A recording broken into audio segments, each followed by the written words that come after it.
Seja muito bem-vindo a mais uma Pílulas Prospéria.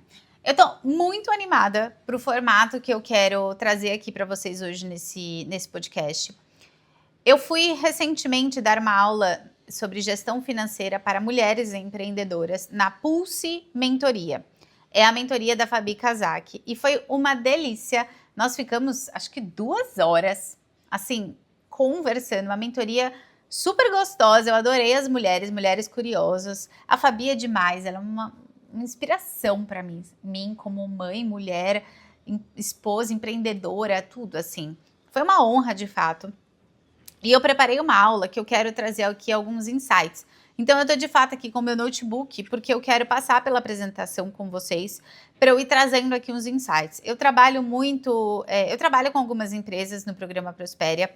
Eu tenho desde spa, 2, 3 spas que eu cuido de unidades de uma franquia.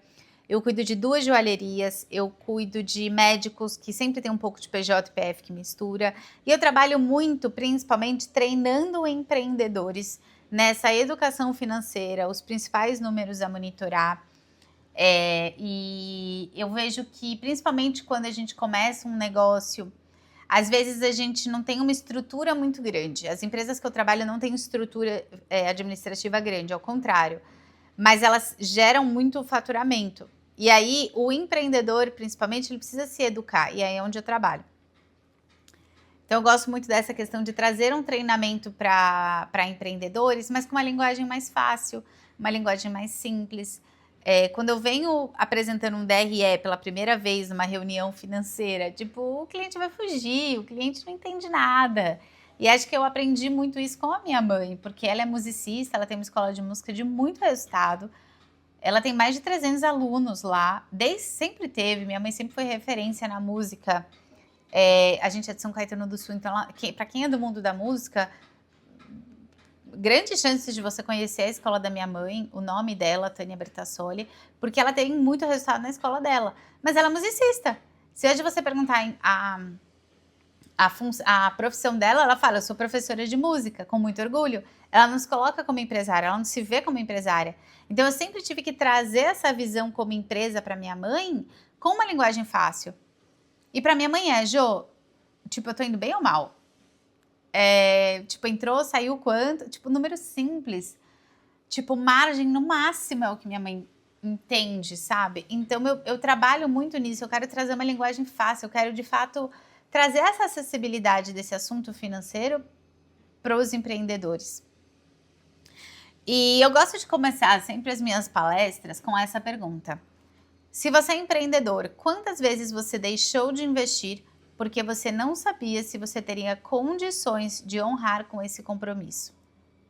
Então aqui eu posso falar de uma contratação, você deixou de contratar um funcionário, você deixou de ir para um aluguel maior, você deixou de comprar uma máquina, você deixou de participar de uma mentoria ou de uma consultoria. Não é nem porque você acha que não valeria a pena, é porque você não sabe se você vai conseguir pagar isso. Porque você fala, vai ficar apertado, porque já tá apertado hoje. Agora, tipo, eu não vou conseguir. E aí, assim, essa falta de clareza hoje nesses números, ela tá custando caro não só no seu presente, mas no seu futuro. E quando eu mostro isso em números, nossa senhora, você vai surtar na minha frente. Eu te garanto. Minha água. Dá licença que eu vou beber água. Então, quais são as principais dores do empreendedor? Eu vou beber água, você bebe água aí em casa também. Se você tá na escada fazendo cardio, bebe água também. Mistura entre finanças pessoais e empresariais. Você mistura? Descontrole nos custos variáveis, dificultando previsões. Prolabore desajustado ou, que eu vejo muito, retiradas feitas se sobrar, sem planejamento. Falta de clareza para definir metas e tomar decisões de expansão.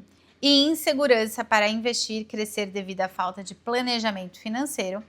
Desorganização financeira, que aí vai dificultar a sustentabilidade do seu negócio. E oportunidades perdidas, aqui dói, por falta de clareza ou previsibilidade. E eu sempre gosto de convidar os meus clientes e nessas palestras, que é Isso aqui, mas tipo, meu colega também é desorganizado, né? Tipo, mas é difícil ver tudo mesmo, né? Tipo, se eu for olhar a média das pessoas gasta mais do que ganha. A média das pessoas toma decisões por impulso. A média das pessoas não vai ter organização financeira. A média ou a maioria, tá? A maioria dos empresários, tipo, se eu for ver aqui dados, segundo a Embraer, 30% das empresas do Brasil fecham nos 2 primeiros anos, sendo a falta de planejamento financeiro uma das principais causas. Apenas 37% das empreendedoras brasileiras dizem acompanhar os números financeiros. Ou seja, não seja parte da média. Vamos ser diferentes. Esse é o meu convite para você. E mais importante, está escrito em Provérbios, principalmente se você é mulher. Nós temos que ter sabedoria. Muitas vezes você, até para trazer um pouco o seu papel dentro de casa, não vai ser a provedora, mas você é a pessoa que organiza a vida. Você tem que manter a sua casa organizada, você tem que manter a sua empresa organizada. Você não precisa entender de uma DRE perfeita, mas você precisa sentar a bunda na cadeira e entender alguma coisa, uma planilha financeira. Alguma coisa você tem que entender. Você tem que ter uma pessoa de confiança que esteja te dando segurança para tocar a sua empresa. É o que eu falo para minha mãe. Minha mãe, hoje eu cuido da empresa dela. Mas assim, eu tenho a minha reunião com ela, eu tenho a minha reunião com os meus clientes, eu tenho tudo. Não delegue isso, não, mas eu trabalho, não entendo nada e tá dando. Cuidado, tá bom? Então, assim, o que eu quero trazer? Primeiro, muitas pessoas chegam para mim e falam, Jô, mas eu não nasci organizada, eu não tenho facilidade com os números. Cada um tem um perfil e é por isso que se você não é organizada e não tem facilidade com o número, busca ajuda. Busca alguém que te entenda, que leia você e entenda como tem que apresentar os números. Sabe aquele tradutor? É isso. Tenha um tradutor financeiro na sua vida. Sabe, tipo assim, você vai... Tipo assim, eu fui com a Nath, uma cliente minha, tá comigo há mais de um ano, com certeza. Desde que a gente começou, ela tá comigo e renova. E eu falo, gente, pra mim, mais importante do que vender são os meus clientes. E os meus clientes estão felizes, motivados, estão comigo renovando, estão, tipo assim, de vento em polpa. Isso aqui paga qualquer coisa. Mesmo quando eu não vendo, eu recebo um feedback de cliente. Isso aqui é maravilhoso. Então, tenha o seu cliente. Honre o seu cliente, sempre. Mas voltando aqui. Cada pessoa tem um perfil. Então, tem o seu tradutor financeiro. Eu vou em reunião com a Nath para renegociar aluguel e eu vou junto com ela. Porque entre o shopping e ela, tenho eu que traduzo financeiramente as coisas. E tô lá lutando por ela também, tá? Mas ela também tá lá sentada, negociando. A gente tá numa estratégia aqui negociando as coisas. E ela tá lá. Mas ela me levou também para o seu alicerce dela, tá bom? Como empreendedor, você tem então essa postura de gestor do negócio, assim como a Nath tem. Ela tá lá quinzenalmente, eu tenho reunião com ela amanhã. Ela não falta na reunião financeira. Não falta. É lindo ver a dedicação dela. E é por isso que a empresa dela prospera tanto e vai continuar prosperando. Com a glória de Deus. Tenha o mínimo de organização, então. Inclusive para delegar com responsabilidade. E tem uma rotina financeira, que nem eu e a Nath temos, quinzenalmente. Quintas-feiras, 8h15 da manhã, ela tá terminando o personal dela, eu também tô terminando minhas coisas, a gente tá se encontrando. Porque a organização traz o quê? Segurança, visão e estrutura, tá? Então, já falei aqui e retomo. A confusão começa quando tudo se mistura. Então, se hoje você mistura PJ com PF, tenha um cartão de crédito exclusivo, tenha uma conta bancária separada, mesmo que PF, tenha uma retirada definida e registrada, sempre. Então, tenha um controle da sua movimentação bancária. Jamais pague contas pessoais da conta da empresa ou vice-versa, tá? Então, já falei muito sobre o que não fazer, certo? Entenda os números, mesmo que simples. E aqui um pouco não precisa entender, nossa, a Bíblia financeira, tipo, não, não. Faturamento bruto, quanto que você vendeu num determinado período, no mês. Quanto que você vendeu de novos alunos. Ou você pode ter várias métricas, se você tem uma escola, por exemplo. Então, você pode...